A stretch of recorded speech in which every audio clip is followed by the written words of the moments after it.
Hello again, everyone. Thank you so much for taking the time out of your day to join us here. I mentioned earlier, my name is Andy Frisky. I'm a senior dream curator with DreamBank, and on behalf of myself and the rest of our team, we are so thrilled to have you with us here today. As we get started, we always like to learn where people are joining from and encourage you to do so in the chat section if you are comfortable with. I am in the DreamBank space in downtown, Madison, Wisconsin here. But yes, I would love to take a few moments and share a little bit about DreamBank for those of you who maybe aren't familiar. This is your first interaction with us. So here at American Family Insurance, we believe that communities are stronger and the future is brighter when people are actively pursuing their dream. And that's why DreamBank was created. It's a digital digital destination that is dedicated to dreamers everywhere. Our offerings are designed to help you celebrate the dream journey, overcome obstacles, and stay motivated. Fun fact, we just had our 10-year anniversary yesterday. So DreamBank is now 10 years and a day old. Really excited, though, to kick it over to our featured speaker today, Wendy Conrad. Wendy runs Your Happy Workplace. And without further ado, I'm going to go ahead and kick it over to her and share a little bit more. Wendy, take it away. The mute monster got you, Wendy. Man, it gets the best of us, right? I was just gonna say we're gonna kick off the tech portion of this presentation, and then I failed the tech portion. Welcome to Leading Your Team Through Stressful Times. I am Wendy Conrad. For those of you who don't know me, I am a work culture strategist, certified chief happiness officer, speaker, teacher, lifelong learner, founder of Your Happy Workplace, a little bit gift famous. That's another conversation. What I am not, hashtag not a therapist. We will be talking about mental health today. And although I did get certified in mental health first aid in 2021, I am not a licensed therapist. So nothing I talk about today is a substitute for professional therapy and mental health treatment. Also, I am not a master of many of the practices we will be talking about today. As a solopreneur, creating the ideal work culture of one for myself, especially during the stressful times that we're in, is an ongoing struggle. It's an ongoing process that will never be mastered. I don't have all the answers, and through sharing some info and guideposts and tips today and through our interactions, we can learn together. Disclaimer number 2, there is no one size fits all. Not everything I talk about today will work with your specific team, your business, your specific situation as is. Some of it might need some tweaking and customization depending on your team and your industry. I get that. Some of it might not work at all. The objective today is to learn new methods and perspectives and take some of those back and try different things in your workplaces. Take what you can use and leave the rest. Just a reminder, as Andy said, have a pen and paper or note-taking method handy.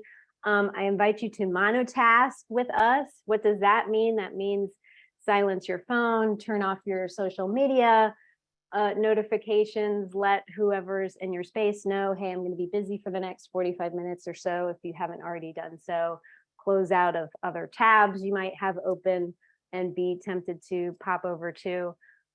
Also, be kind to your eyes. Don't stare solidly at the screen for the full length of this presentation. Look away every so often to save the strain on your eyes. If you need to get up and stretch and just listen, do that. Also, questions and comments, there'll be times where I'll be asking for you to interact with each other in the chat. I won't be able to monitor those in real time. Andy is there. If there's anything on fire, feel free, Andy, to pop in with that. Otherwise, we'll have a couple minutes at the end for questions. And away we go.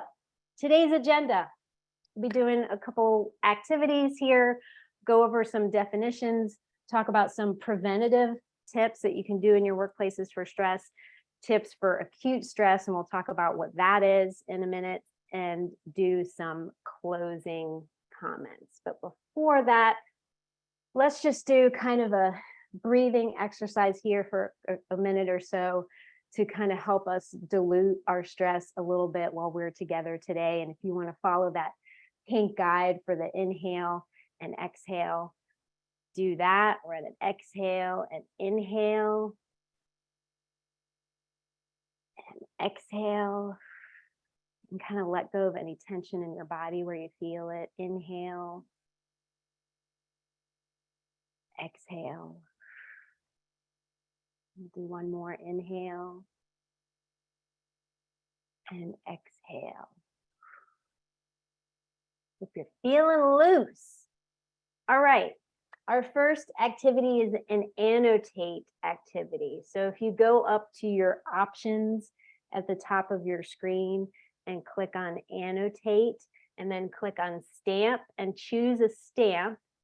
And on this scale, put your stamp on a scale from 1 to 10. How stressed are you?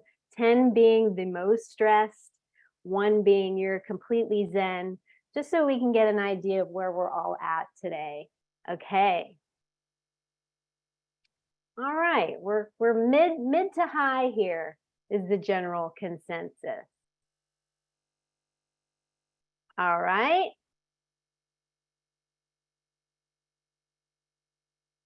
Perfect. Okay.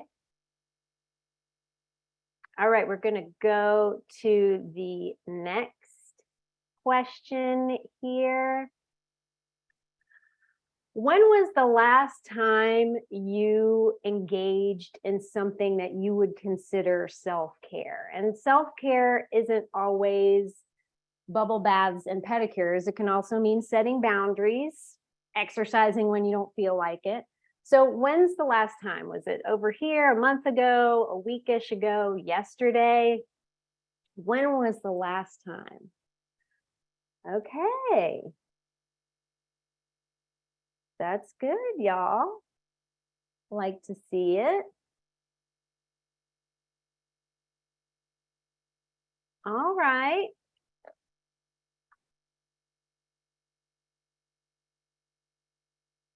Okay, thank you for participating in that. And the next one isn't an annotate. It's just kind of, you can put your answer in the chat if you like. When was the last time stress was a challenge for the team? Or when was the last time stress was a challenge for you in the work that you do?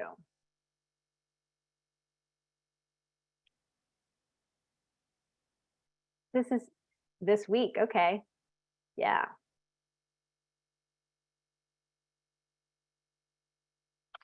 All right. So that's really just kind of a reflection question to think about when stress might have interrupted your work or the work of your team. So let's talk a little bit about stress. What is stress?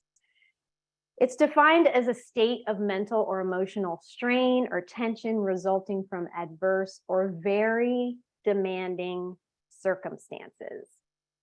Another definition might be a feeling of emotional or physical tension coming from any event or thought that makes you feel things like frustration, anger, nervousness. So it's important to define stress so we can kind of have a level playing field when we're talking about it. And a certain amount of stress is good. What's that you say, Wendy? Let me elaborate. So this is the Yerkes-Dodson optimal performance curve. It sounds so ominous. So Yerkes-Dodson, this is the Yerkes-Dodson curve. It was developed by psychologists in the early 1900s. And this illustrates the idea that stress keeps us alert to a certain point. And they say, quote, performance increases with physiological or mental arousal, AKA stress, but only up to a point. So when we look at this curve, we can see a certain amount of stress keeps us focused and engaged. But if we don't have enough, we start to get bored or we're tired, if we're not challenged at work. If we start to have too much, we feel stressed, we're restless, we're not focused. So we're not talking about eliminating stress altogether, which is impossible, by the way. We're talking about better ways to minimize it where we can and better ways to respond to it.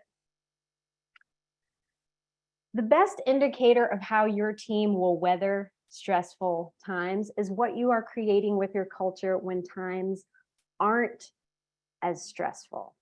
Preventative medicine, so to speak. So prioritizing culture before stress happens or before it increases is important to minimizing its impact.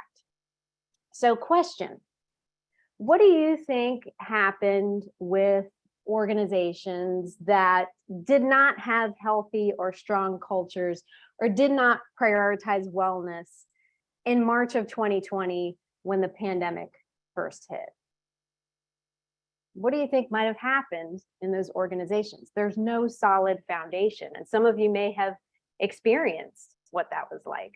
Also, it's important to think about how the workplace might be contributing to or exacerbating the stress of the team and thinking of ways we can reduce that stress. In order to do that, we must first understand stress a little bit. So let's talk a little bit about some different types of stress that might be showing up in our workplaces. Acute stress, this is the most common form, although I would maybe argue that fact in 2022. I'm sure this is research that I did for a workshop, from a couple of years ago. I'd love to see the current or future studies on this, but I digress. Acute stress happens in a short period of time. So it's thrilling and exciting in small doses, but too much can be exhausting. And overexposure to short-term stress can lead to psychological distress, headaches, stomach aches, other symptoms. So examples of acute stress might be skiing down a challenging ski slope, or a fender bender, or rushing to meet a deadline. So those are some examples of acute. Chronic stress is a consistent sense of feeling pressured or overwhelmed over a long period of time. Sound familiar? Symptoms can include aches and pains, insomnia or weakness, less socialization, unfocused thinking. So some examples of chronic stressors can be long-term poverty, unemployment, toxic work environment, an unhappy relationship, pandemics that go on for years, etc. And the worst variable of chronic stress is that people can get comfortable or familiar with it. It's like that photograph you put on the fridge and after a few days, you don't see it anymore. We're immediately aware of chronic or of acute stress, because it's new, but chronic stress is old and familiar. So it becomes invisible and normalized and we get used to it. And that's what makes it so insidious. So let's talk about collective versus individual stress. Collective trauma or stress is defined as the psychological reactions to a traumatic event that affect an entire society or group. It's not confined to one person's reaction to the event alone, but the entire society's response. And we don't even have to be a witness to this event. It can affect us from reading about it, from watching news stories, etc. So examples of some collective stressors can be racial strife in our country, elections, pandemic, 9/11, weather disasters, mass shootings. It's a lot. And the fact that we've got news on tap in the palm of our hands 24/7 is not helping things. So some examples of individual stressors could be a breakup of a relationship, or someone in the family becomes ill, or a pet passes away, or your partner lost their job. So these are some examples of collective versus individual stress that might be showing up in your workplace. And a few more definitions that will help with our understanding and how all of these things interact. Work culture. What is work culture anyway? It's a collection of attitudes, beliefs, behaviors that make up the atmosphere in our workplaces. It's like the personality of the organization. And the health and maintenance of an organization's work culture is the responsibility of leadership. Leadership sets the tone. And if your culture is existing by default, it's probably not healthy. Culture creation must be done with intention. Psychological safety. This is the ability to show oneself without fear of negative consequences in your self-image, status, career, things like that. So if you feel like you can say something in a meeting and not get fired for it, you have a level of psychological safety there. One definition I found read that psychological safety is the belief that you won't be punished or humiliated for speaking up with ideas, questions, concerns, or mistakes. And I would argue that an organization has strong psychological safety when team members not only don't have that fear to speak up, but would be encouraged to do so. So if people are speaking up at meetings or coming to you with new ideas, even if they might be unpopular, or sharing concerns or problems that they see, or ask for help with something, and maybe that something is mental health related, that's a psychologically safe environment. And if you're wondering how or if the organization is contributing to the stress of the team, this is an area that you can explore. Imagine how stressful it is to fear punishment or negative repercussions every time you speak up about something, or you want to speak up about something, but you feel that you can't, and you have to show up in that environment daily. That's a stressor. Let's talk about toxic positivity. It's toxic positivity. I think I'm aging myself. Throw in the chat if you know what song that is. That's a trivia question. Toxic positivity involves dismissing negative emotions and responding to distress with false reassurances rather than empathy. It's the belief that no matter how dire or difficult a situation is, people should remain positive at all times. The belief that people should put a positive spin on all experiences. What that might sound like is, it's going to be fine, don't worry about it. It could be worse. My personal favorite is everything happens for a reason. These can be expressions of toxic positivity. And we do this to each other, and we do it to ourselves. And it's not helpful. We are running away from any discomfort when sometimes we need to allow it and feel it, and it's justified. The process of toxic positivity results in the denial, the minimization, and the invalidation of human emotions that we all feel, or experiences that we might be having. So although being positive all the time may seem like a good idea on the surface, or maybe have good intentions behind it, or maybe it doesn't. Hey, don't be so negative. Now get back to work. It can be stressful for team members who may be going through some hard things, and it's counteractive to minimizing stress. Suppressing stress is not going to dissipate it. Oftentimes the opposite happens. Dealing with and talking about it will give it less power. It's not an effective tactic to use toxic positivity during stressful times. Should we be using it? Wendy Gift says, I don't think so. So understanding all of these concepts and how they interlock and influence each other, and allowing our teams to show up for work as whole human beings, making room for all of these types of stress, is all part of creating and practicing better responses to stress. So we're going to get a little science nerdy here for a couple minutes and talk about the brain science behind stress.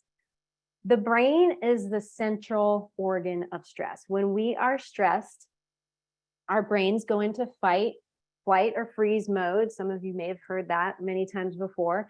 And our stress response system takes over. And when this part of our brain is activated, hormones are released. And once the danger has passed, whatever that danger might be, we're running from a bear, or it could be we're being called on in a meeting, or almost getting in a car crash, whatever the perceived danger is, after that's passed, our system is working to return those hormone levels back to normal. And this process is effective for us in the short term because these hormones are meant to help us act in situations by keeping us alert. But when the stress is chronic, this system is amped all the time. And this has negative effects on our physical and mental health, like exhaustion, depression, weakened immune systems, impaired memory, cognitive decline, disrupted sleep,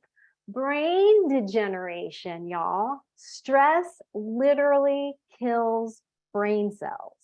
That's huge when we're talking about wanting our team and ourselves to operate at our best, and especially when there's safety protocol at stake. So think about a team or an individual that is operating in this state and how that will affect our workplaces. Speaking of chronic stress, there's a book out called Why Zebras Don't Get Ulcers. And this title comes from the author Robert Sapolsky's idea that for animals like zebras, stress is generally acute. It's that short-term stress, like they're running away from a lion. While for humans, stress is often chronic, like pandemics or worrying about losing your job. So many wild animals are less susceptible than humans to chronic stress-related or disorders like ulcers, hypertension, decreased brain function, things like that. Let's talk a little bit about burnout. It's now an official medical condition as of 2019, according to the World Health Organization.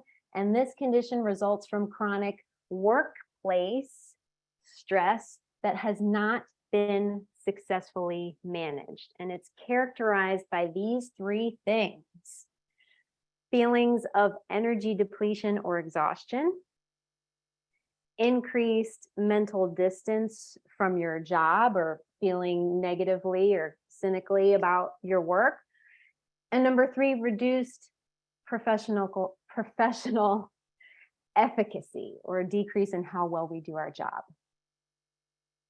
So this is another area that we can ask ourselves: is the workplace contributing to the team's stress?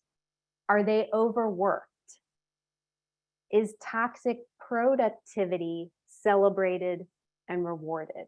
Is the environment only serving the business and not considering the humans that serve the business? Think about how these concepts relate to each other and affect the ecosystem of our workplaces. These things affect us as people. So of course, they're going to affect how we show up at work. So what can we do? Understanding all the layers will help us to build a better foundation. So if we're addressing our own self-care and energy management, and taking an organizational or community approach to our own energy management, whether you are in a leadership role or not. Because taking a community approach to self-care for managing our energy gives it a much better chance of succeeding. What does that look like? Asking for help, checking in with each other, and not just asking, how are you, which is kind of more like a greeting than a real question, having conversations, sharing struggles, offering help. Find out where the organization is creating stress and reducing it where possible. We'll talk a little bit more about that. Understanding your team as individuals and welcoming and encouraging their humanity, and doing this through fostering psychological safety, and then providing resources and support. I came across this on social media because I get sucked into rabbit holes like many of you do. And this is kind of gave me a little mind tweak.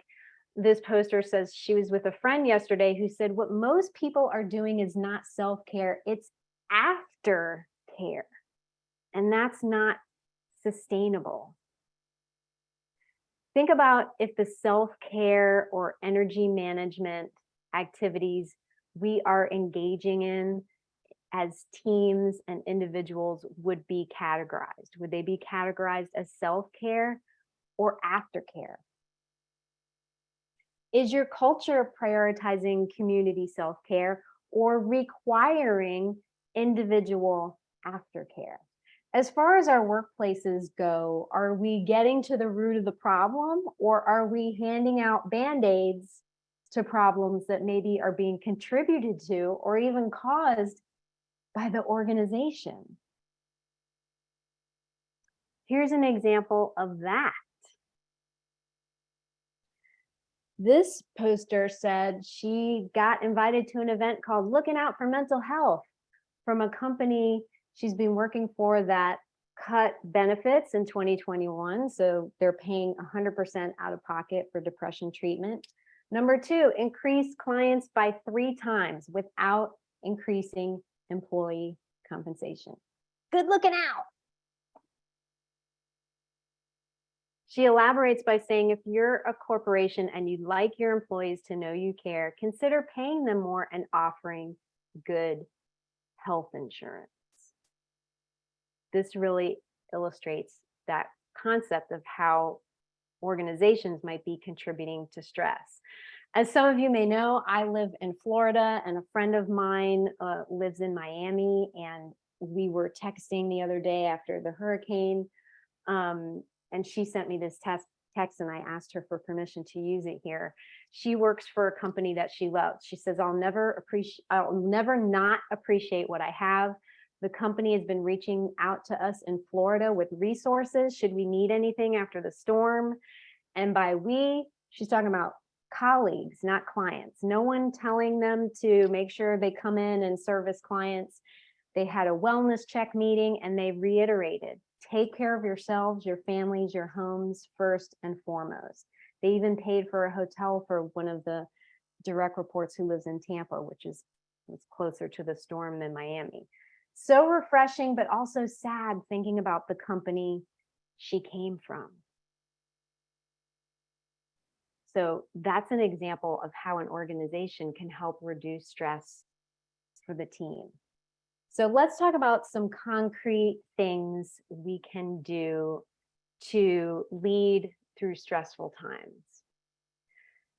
Self-check-in. Check in with yourself. How are your energy levels? What is your stress level? Are you taking care of yourself? What is your level of internalized toxic productivity? How is your inner boss talking to your inner employee, especially when you're experiencing stress? These things will be duplicated in the cultures we create as leaders. So if we are burnt out as the leader, how do you think that's going to affect our team and culture? And not to place blame on you as an individual for these things, but just becoming aware of them and making those connections, because often the causes are systemic. The second thing is to do a workplace stress level audit. Ask the questions. How is your team culture contributing to stress? Is the culture only serving the business? Are there realistic workloads? Are you leading from a place of urgency? Are people's roles clear? Because miscommunication is in the top 10 or 5, I would say, of common stressors for people at work. So how would you rate the communication? Are people being paid a thrivable wage? Does the team feel connected to purpose? Once you can identify these ways that the culture might be creating stress, you can then work on reducing it in the areas that need it. And there'll be a link for a workbook at the end that's going to have more about this. Do temp checks at meetings, similar to what we kind of did at the top of this presentation. What is your stress level right now? And that can be, you don't have to be fancy with the annotation. You can do it verbally or in the chat or hold up a number of fingers. And the benefit of this is twofold. You can see how stressed the team is and who might need extra support. And the team can see who they can go to for help or who they can help. And depending on those numbers, it can open up a conversation about what some common stressors might be for the team. So if you see that everybody's at a 10, there's something going on there. Take every single second of your PTO and encourage your team to do the same. And that's not a one and done. Have ongoing conversations about it. Ask who has a trip coming up or how much time they have available and when they plan to use it. And also prepare for it. Make plans for the unexpected that necessitates people taking time off. And if you want extra credit, go a step further, advocate for and implement more paid time off. Empower the team to take time off. Normalize not demanding a reason when someone requests time off. Normalize and model prioritizing mental health, family, life outside of work. How important is that? So important that I made a second slide about it. Take your paid time off work.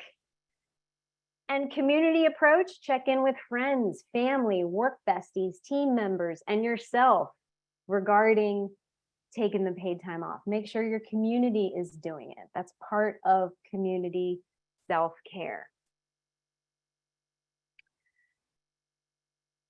Talk about it. Talk about and acknowledge the source of stress. You can't fix what you can't name. So instead of pretending that things are fine when clearly they're not fine and continuing on with business as usual, we need to be talking about it. So talking about it gives it less power. Creating a safe space to struggle is crucial to healthy workplaces.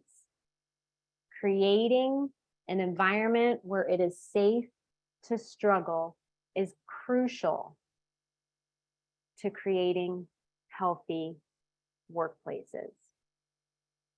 Ask, listen, do.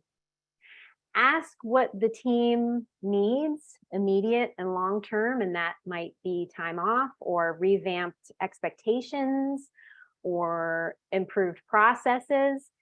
Then listen, then do something. And it doesn't have to be exactly what the team might have brainstormed or suggested, but do something. Ask yourself also, what do I need right now? Listen to that answer and do that. Reconnect the team to purpose. Connecting the whys for the team often is very powerful and is a way to connect people to their work and reduce stress in the workplace. And of course, prioritizing wellness. It's a both and. Promoting wellness and doing things to minimize stress. So not causing the stress and throwing a Band-Aid on it. And a way you can do this is ask what brings your team joy and find ways to incorporate those things into the workday. Yes, I said into the workday and joy. I said it. Let's talk about acute crisis planning, because as we know, now more than ever, the unexpected happens. And sometimes the unexpected is stressful and it throws us and it can really impact our level of focus. So if something happens and you don't have a plan in place, create a short-term action plan for right now. Hey, this thing happened today. Let's talk about how we're feeling about it. How is this impacting us and our focus and our work? Will this change how we work today or this week? So asking, what do we need right now? What do we need today? What do we need this week? Reevaluating maybe what the workload might look like for that day or a little bit more long-term. And this may mean tweaking expectations, but talk about it. And this doesn't have to be a long, complicated, formal meeting. It's just a conversation. And the more you practice, the easier it becomes. Some more crisis planning tips ongoing. Brainstorm with a team and create crisis plan and protocol for the future. So when something like this happens again, what will we do? Maybe it's a huddle at the beginning of the day for conversation and short-term planning. A friend of mine used to live and work in Washington, D.C., and they had plans like this for all kinds of scenarios. So planning is a great strategy. Come up with solutions and on how the workplace can contribute to what the team needs. So shared resources, mental health support, space and time in the workday for calming activities. And this is an expansion on the community approach. Recognizing individuality. Not everyone processes stress in the same way, and there is no one size fits all response, treatment, remedy for stress. So something might stress some of the team and not other people on the team, and that's okay. And in that workbook, there's a link to an article that I just found in the past couple of days about how to support neurosignature diversity and create brain-friendly work culture. And the link to that article is going to be in the workbook. So that fascinated me. And then the last thing is ongoing support, continuing this support beyond whatever the stressful time is, should be ongoing.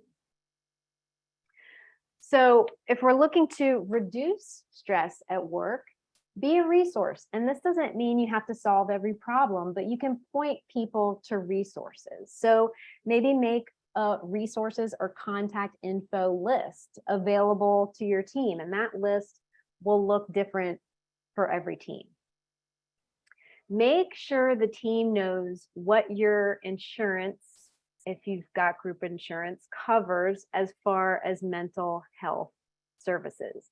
I was working several years back at a place and my insurance covered therapy with a licensed psychologist 100%, and I never knew it. And I might have taken advantage of that earlier had I known. So don't just say it once, say it a bunch of times. Have the insurance reps come in and talk about it. And consider, oh, wait, I have a caveat here. But also, Acknowledging that these are stressful times that don't have immediate answers, instead of trying to wish them away or having the magic solution so we can get back to work. That acknowledgement in itself can lessen the stress. This is a quote I found by a therapist on LinkedIn who acknowledges stress isn't the solution to the mental health crisis we are facing right now.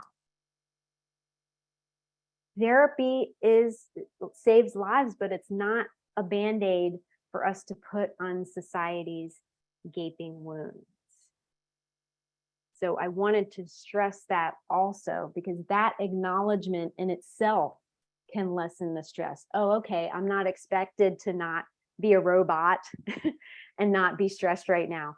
Just knowing that we are not expected to do that and not have feelings can be a source of comfort. Consider mental health first aid training.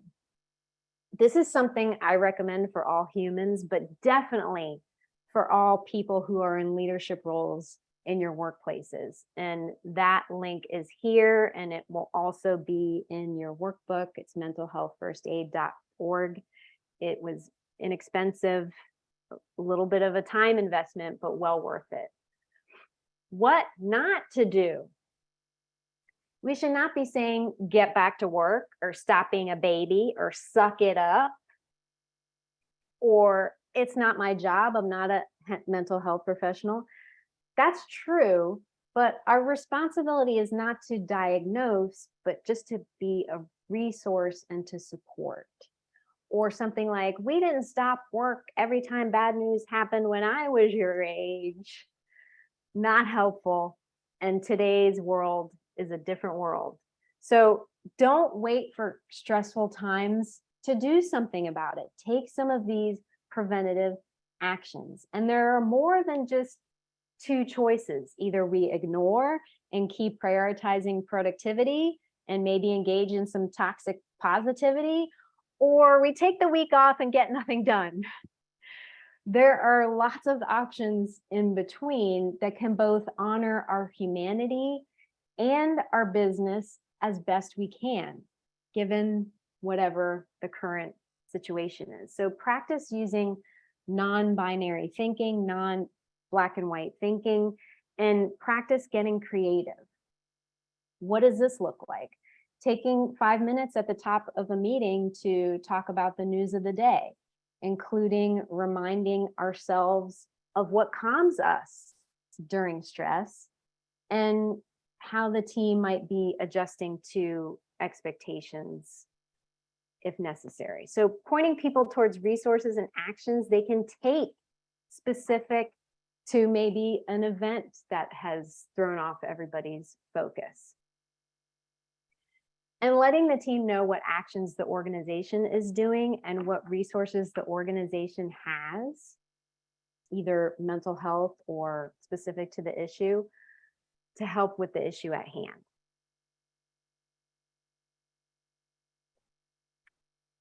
Leading the team through stress will not work if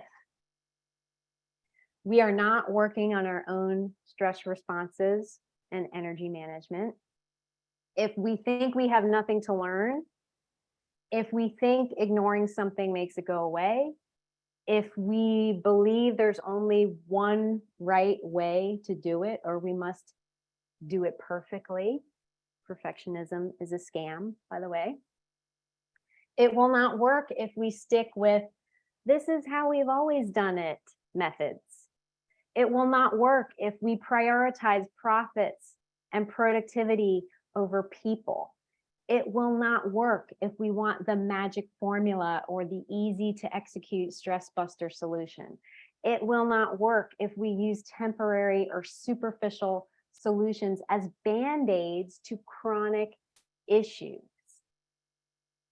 It will not work if we don't see this as an ongoing practice. It will work when we accept the humanity in ourselves and our teams. It will work if we're willing to try new things, if we're ready to learn from mistakes. It will work when we realize that practice doesn't make perfect, it makes better. It will work if we're willing to explore our internalized toxic productivity. And that looks like having conversations with that inner boss voice. It will work if we're committed to making long-term changes. Leading the team through stress will work when we know that sometimes work can wait.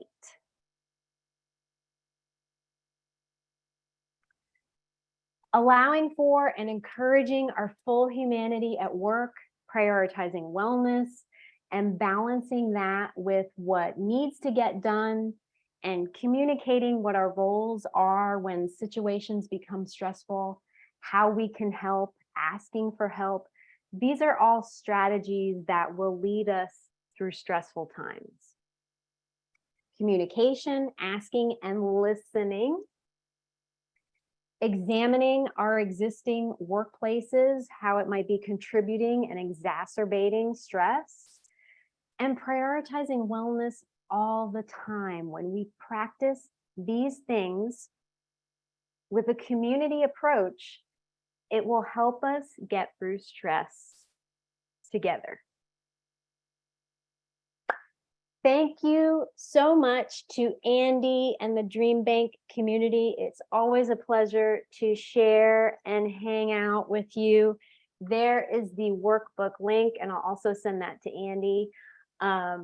It includes writing exercises, reflection questions, a collective crisis plan worksheet, a teacup energy tracker, organizational stress inducer worksheet, and some resources and sources that I used for today's presentation.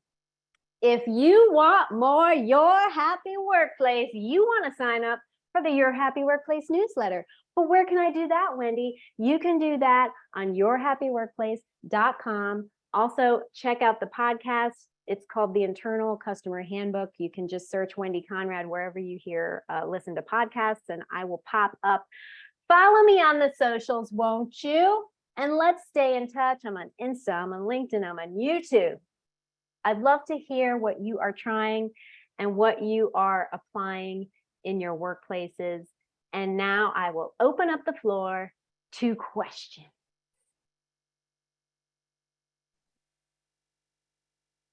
Thank you so much for that, Wendy. And yes, if you have any questions, go ahead and come off of mute or pop them in the chat. It looks like we've got a question in the chat.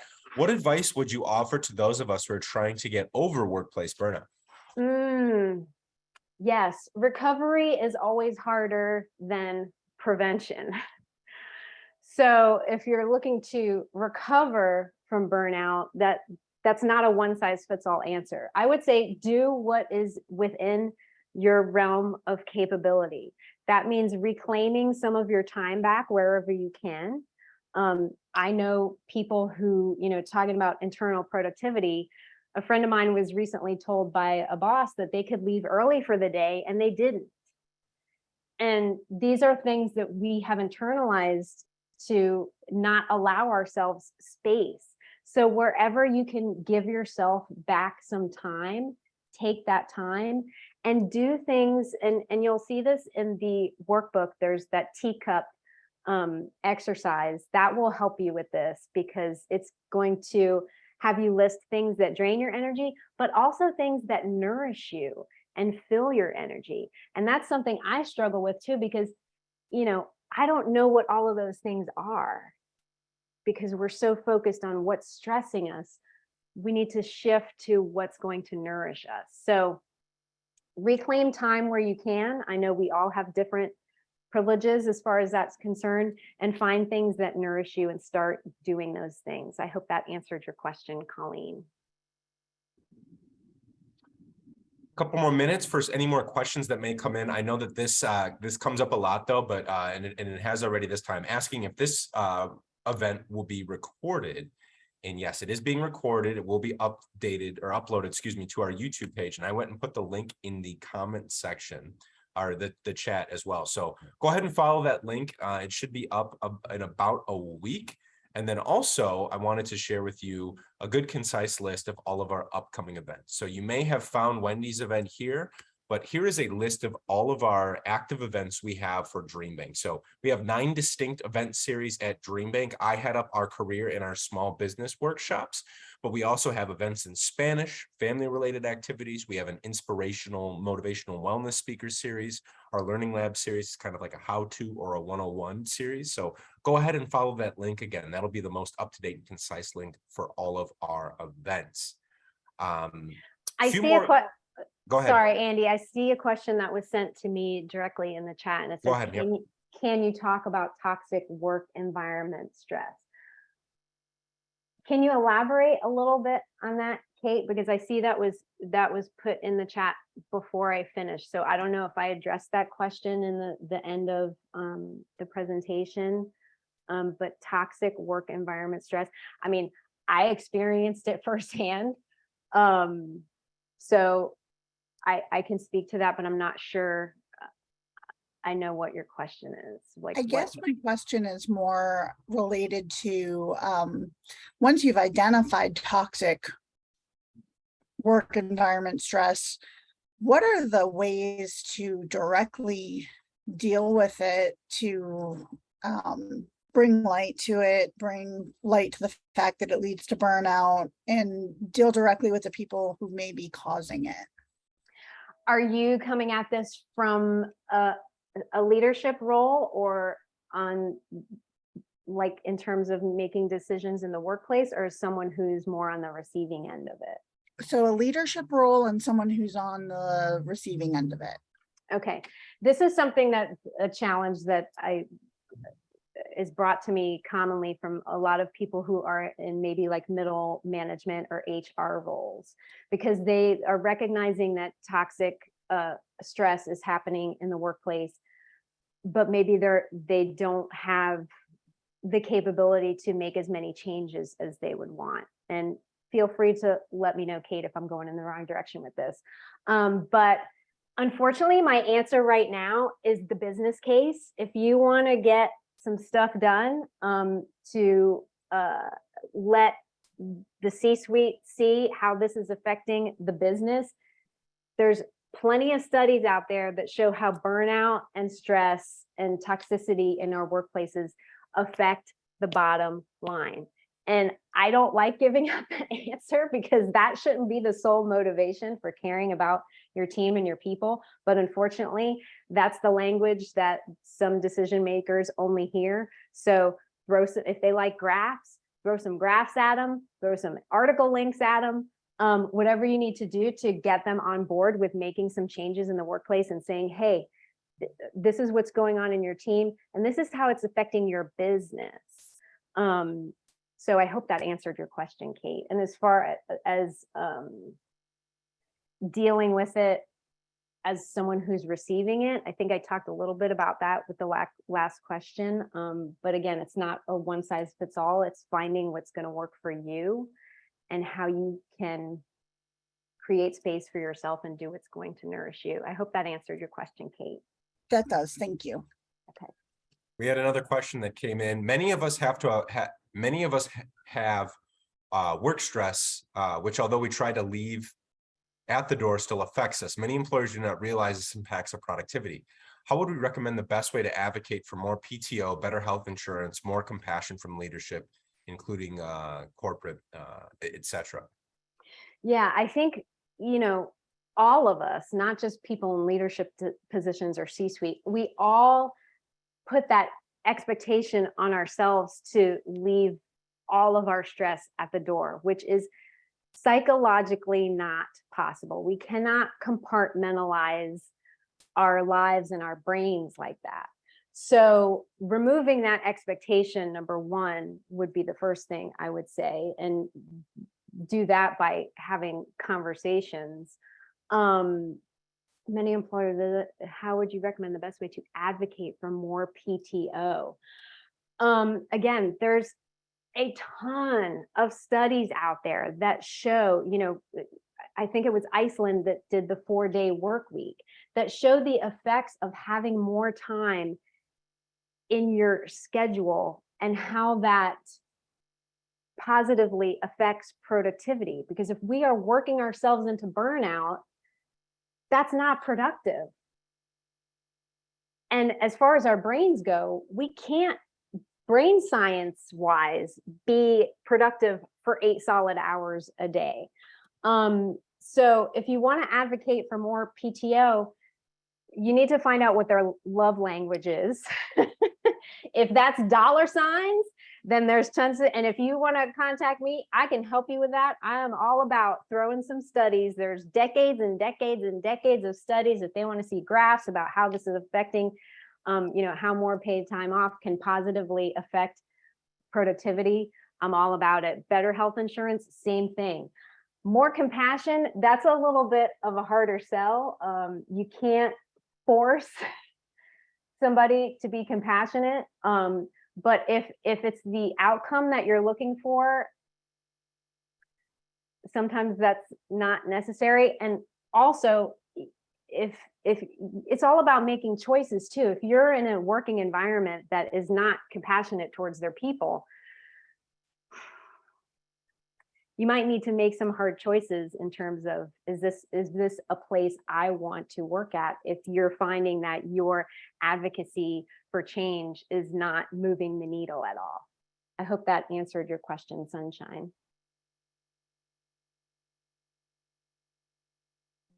I'm getting hot. I'm loving these questions. I'm getting hot. That looks like all the questions that have come in at this time. So again, I want to thank you, Wendy, for putting together such a wonderful presentation. Thank you all for taking the time out of your day to join us here. With that being said, we will go ahead and cap it there, and we will see you all next time. Take care.